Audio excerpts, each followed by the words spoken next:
কিছু কিছু অসুখ আছে যেগুলোতে সত্যি সত্যি মেডিক্লেম পাওয়া যায় না। একটা উদাহরণ দিচ্ছি, হার্টে হাত পড়ে গেলে ডাক্তারের মেডিক্লেম পাওয়া যায় না।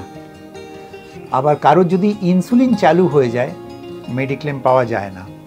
কারোর যদি হাই ডোজের নার্ভের মেডিসিন চলে মেডিক্লেম পাওয়া যায় না। কিন্তু আবার অ্যাট দ্য সেম টাইম আধুনিক অনেক পলিসি বেরিয়ে এসছে, যার পুরনো কোলেস্ট্রল, অনেক পুরনো ডায়াবেটিস, যাতে ইনসুলিন চলছে এবং হার্টেরও চিকিৎসা হয়ে গেছে, এমনকি ক্যান্সার হয়ে সেটা রিপেয়ার হয়ে গেছে, সেরকম ক্ষেত্রেও কিন্তু মেডিক্লেম পাওয়া যাচ্ছে। ডেফিনেটলি এক্ষেত্রে তার উপরে লোডিংটা বেশি পড়বে, তার প্রিমিয়াম বেশি পড়বে, কিন্তু পাওয়া যায় না এই কথাটা 100% করে আর বলা যায় না, এটা অতীতের কথা।